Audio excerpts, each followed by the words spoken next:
Hi, ഞാൻ സ്വാതി. എൻ്റെ ഒരു PSC എക്സ്പീരിയൻസ് പറയാൻ വേണ്ടിയിട്ട് ഞാനൊരു ചാനൽ തുടങ്ങിയിട്ടുണ്ടായിരുന്നു.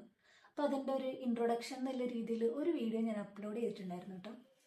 ഈ കഴിഞ്ഞ 2024 ഓഗസ്റ്റിൽ നടന്ന LDC കാസർഗോഡിൽ 41ാമത്തെ റാങ്ക് കിട്ടി എനിക്ക്. അങ്ങനെ ട്രൈ ചെയ്യാൻ വേണ്ടി എനിക്കൊരു സ്റ്റോറി ഉണ്ടായിരുന്നു. ശരിക്കും പറഞ്ഞാൽ ഒരു സ്റ്റോറി ഞാനിപ്പോൾ എല്ലാവരോടും പറയും. നമ്മൾ പറയുമല്ലോ, അതായത് നമ്മൾ എന്തൊക്കെ പറഞ്ഞാലും നമ്മളെ ഒരു തലവര എന്നെല്ലാം പറയുന്നത് ശരിക്കും ഉണ്ട്. കുറേ ആൾക്കാർ അത് വിശ്വസിക്കുന്നില്ലെങ്കിൽ പോലും എനിക്കെന്തോ അങ്ങനെ തോന്നി. അതായത് നമുക്ക് എന്തെങ്കിലും വരാനുണ്ടെങ്കിൽ അതെന്തായാലും വരും. ആ സമയത്ത് അത് വെറുതെ ഒരു ലക്കിൽ കിട്ടുന്നതല്ല, പക്ഷെ ആ ഒരു സമയത്ത് ഒരു ടൈം ഉണ്ട് നമുക്ക് എല്ലാത്തിനും. അതുകൊണ്ടാണ് പറഞ്ഞത്, ആ ഒരു ടൈമിൽ നമുക്ക് ഓട്ടോമാറ്റിക്കലി തോന്നും ഇങ്ങനെ വേണം അങ്ങനെ വേണം എന്ന് പറഞ്ഞ് നമ്മൾ അതിന് വേണ്ടിയിട്ട് കൂടുതൽ എഫേർട്ട് ഇടാൻ തുടങ്ങും. എന്നുവെച്ചാൽ എനിക്ക് അങ്ങനെയാണ് തോന്നിയിട്ടുള്ളത്. ഞാനിപ്പം ഒരു പ്രാവശ്യം എൻ്റെ ഒരു മോട്ടിവേറ്റിംഗ് സ്റ്റോറി, ഞാൻ PSCയിലേക്ക് എൻ്റർ ചെയ്ത ഒരു മോട്ടിവേറ്റിംഗ് സ്റ്റോറി എന്ന് പറഞ്ഞാൽ, ഞാൻ വെറുതെ ഒരു പ്രാവശ്യം ഹോസ്പിറ്റലിൻ്റെ മുന്നിൽ ഇങ്ങനെ ക്യൂല് ഇരിക്കായിരുന്നു. എൻ്റെ എന്തോ ഒരു കൺസൾട്ടേഷന് വേണ്ടി ഞാൻ പോയതായിരുന്നു.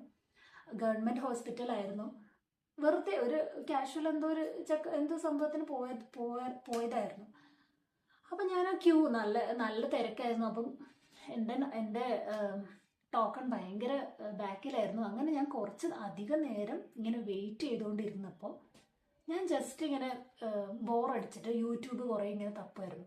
അപ്പം അങ്ങനെ തപ്പിക്കൊണ്ടിരിക്കുമ്പോൾ പെട്ടെന്ന് ആണ് എൻ്റെ കണ്ണിൽ പെട്ടത് ഈ ഒരു യൂട്യൂബ് വീഡിയോ. അതായത് ഏതോ ഒരു ചേച്ചിയുടെ സക്സസ് സ്റ്റോറി ആയിരുന്നു വന്നിട്ടുണ്ടായത്. അവർ ഒരു 35 ആ ഒരു റേഞ്ചിലുള്ള ഒരു ചേച്ചി. പിന്നെ ആ സമയം ഇങ്ങനത്തെ കുറേ എന്തൊക്കെയോ ഫാമിലി പ്രോബ്ലംസും അല്ലെങ്കിൽ വേറെ എന്തൊക്കെയോ ബാധ്യതകളുടെ ഇടയിലേക്കൂടെ പഠിച്ച് ഇത്രാമത്തെ റാങ്ക് കിട്ടി, LDയിൽ ഇത്രാമത്തെ റാങ്ക് കിട്ടി. അങ്ങനെ ഒരു വീഡിയോ കണ്ടു. ഈ വീഡിയോ കണ്ടപ്പോഴത്തേക്ക് എനിക്ക് ഭയങ്കരമായിട്ട് ഒരു സ്ട്രൈക്ക് ചെയ്തു. എന്നെ അത് ഭയങ്കരമായിട്ട് ഇൻഫ്ലുവൻസ് ചെയ്ത പോലെ എനിക്ക് തോന്നി. അതായത് ഞാനിങ്ങനെ ചിന്തിക്കാൻ തുടങ്ങിയത്, ആ ചേച്ചി എന്ന് പറഞ്ഞാൽ ശരിക്കും പ്രായം കൊണ്ടും എന്നെക്കാളും മൂത്തതാണ്. പിന്നെ വീട്ടിലത്തെ പ്രോബ്ലംസ് വെച്ചിട്ട് ആ ചേച്ചിക്ക് തീരെ സമയമില്ലാത്തൊരു ആളായിരുന്നു. അങ്ങനെ അത്രയും ബുദ്ധിമുട്ടിൽ നിന്ന് പഠിച്ചിട്ട് ആ ചേച്ചി അത്ര എത്തി എന്ന് പറയുമ്പോൾ ഞാൻ ആലോചിച്ചു, എനിക്കാണെങ്കിൽ ഇപ്പം വലിയ ബുദ്ധിമുട്ടൊന്നും ഇല്ല. ശരിക്കും പറഞ്ഞാൽ വലിയ ബുദ്ധിമുട്ട് പറയത്തൊക്കെ അങ്ങനെ വലിയ ബേർഡനൊന്നും ഇല്ല. അപ്പം എനിക്ക് പറ്റൂല ഇത്. എനിക്ക് ആ സമയത്ത് എനിക്കൊരു ജോലി വേണം, ആ ഒരു ചിന്താഗതിയല്ല പോയത്. എന്നെ ഹേർട്ട് ചെയ്ത കുറേ ആൾക്കാരുണ്ടായിരുന്നു. അതിപ്പം നമ്മളിപ്പം റിലേറ്റീവ്സ് ആവാം, അല്ല പിന്നെ ആരാവാം. ഇവൺ നമ്മളെ പാരൻസ് പോലും ചില സമയത്ത്, ശരിയാണ്, അവരെ കുറ്റം പറഞ്ഞിട്ട് കാര്യമില്ല. അവരും ചിന്തിക്കുന്നുണ്ടാവില്ല, ഇത്രയും പഠിപ്പിച്ചിട്ട് ഒരു ജോലി ആയിട്ടില്ലല്ലോ. അപ്പം ആ രീതിയിൽ അവരും ഇടയ്ക്കിടയ്ക്ക് പറയുന്നത് നമുക്ക് ഹേർട്ടാവും.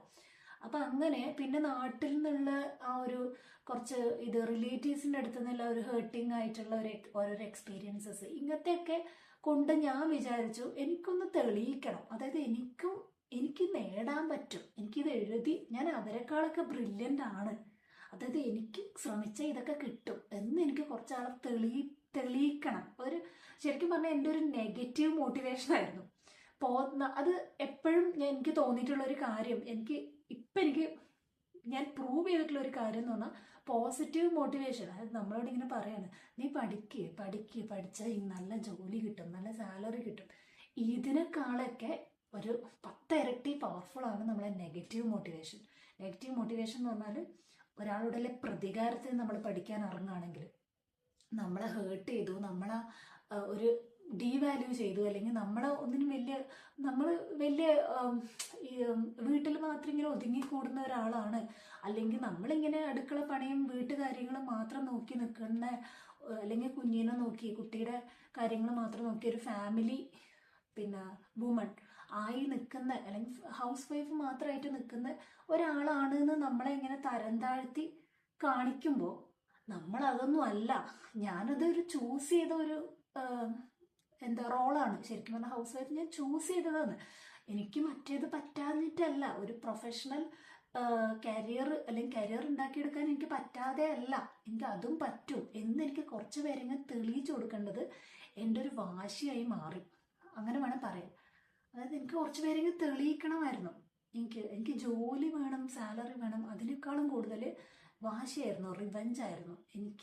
ഞാൻ ഇത്രയും ക്വാളിഫൈഡ് ആണ്, അല്ലെങ്കിൽ ഞാൻ ഇത്രയും പിന്നെ പവർ എനിക്ക് ഉണ്ട് എന്നുള്ളത് കാണിച്ചു കൊടുക്കണം. അത് എനിക്ക് വല്ലാതെ ഒരു ഉള്ളിലിങ്ങനെ കിടന്നൊരു ഇതാവാൻ തുടങ്ങി.